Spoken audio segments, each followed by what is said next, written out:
Well, prior to looking at the intriguing meeting that's set down for decision at Club Menangle this Saturday night, just reflecting on the card from last week and a couple of performances by both horse and man, in particular the performance of Never Ending, simply sensational. It is now a dominant $2.40 favourite for the $2.1 million Eureka in 2 weeks' time.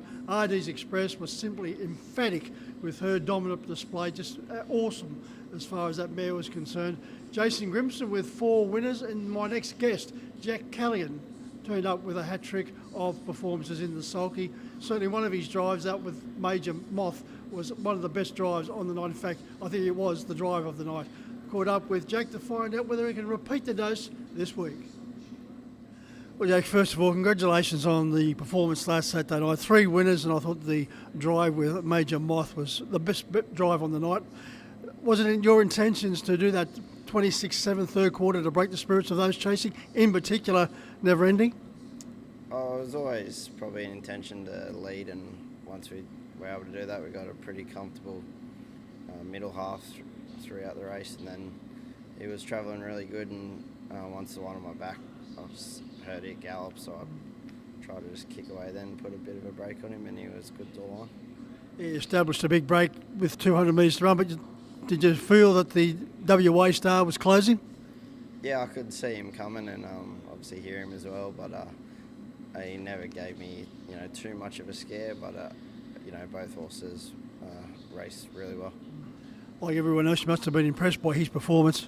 Oh, no doubt. Obviously, I felt though live it was a quick last half, and wasn't entirely sure how much of a check and how wide he had to come, but he couldn't have been more impressive. It was a really great run leading into a $2 million race, so Justin had him spot on.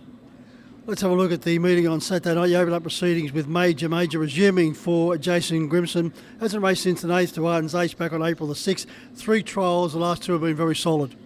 Yeah, he's trialled well. He's been up and going for a fair while and been waiting for a race, so he should be forward enough, even though he is first up for a while. So, looking forward to getting on him. Drawn out a little bit wide, do you press on, which is usually the case with Jason's horses, seeing they're so fit? Yeah, he's got good gate speed, so I'll just have to talk to Jace about it a little bit, but it wouldn't surprise me if he wanted me to put him into it. Over the race, 3 outside fighters going great guns. He's won his last 3 by knockout. He's going exceptionally well. Up against similar opposition. Yeah, he's been going really good, as you said. He's won 2 on a Tuesday, and then backed up that form to the Saturday last week, so can't knock his form, and with that consistency he'll be hard to beat again. He's drawn the middle of the line, Jack, but he has been versatile in his racing patterns of late. Yeah, he has. Obviously haven't looked right into the race yet. It's pretty early on in the week, but as you said, he's really versatile, so you can drive him pretty well whichever way. We'll move over to race 5, the Vale Peter Plummer, and certainly sad to hear the news of Peter's passing. He was a devoted harness racing person as far as racing horses, the breeding industry, served on the committee here at Club Menangle for many years. So the Vale Peter Plummer is race 5, and you're driving Curly James once again for Jason. Nicely drawn in gate 3, coming off a creditable Queensland campaign. Yeah, he raced really good in Brisbane. His first win up there was awesome, going 50, and he raced really good last week as well. I reckon he was probably one of the worst checked in that race and got to the line really well, so with a good draw he's got good gate speed. Expect to be able to use that, and he should be really hard to beat, I think. Yeah, that's a plus for you, because the main danger on paper, Magician, has drawn out wide. Speak the truth, resuming from a very tough but very solid New Zealand campaign. Jason's also got See Your Art. Yeah, he did a good job to win last week. He's up in grade a little bit this week, but he's a horse that's raced in Grand Circuit races like the Victoria Cup before, so if he continues on a forward trajectory, he should be thereabouts. Interesting runner for Jason's in race 6, Whiskey Cavalier, formerly with Andy Gath. Also was in that trial with Major, coming off the 3rd to Blazing Home. Yeah, he's a big, strong horse. He's, his form will have to probably improve a little bit, but he's had a bit of a freshen, and he trialled okay against Major, and with a bit of luck, he could be thereabouts. Yeah, that draw's all important, because most of his main dangers have drawn wide.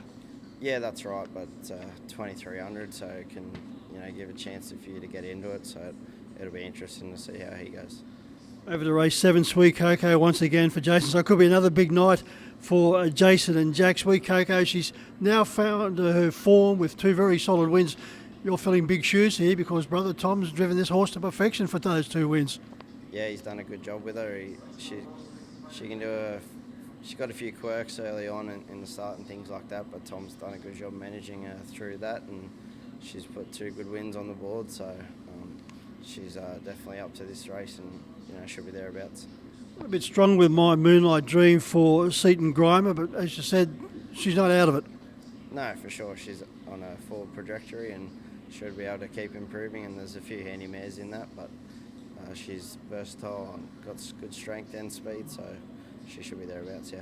Well, Jack, you've certainly been the punter's pin-up in recent weeks, in fact in recent months. What can they look forward to on Saturday night? Well, they should be all thereabouts. I think Curly James probably one to stick with.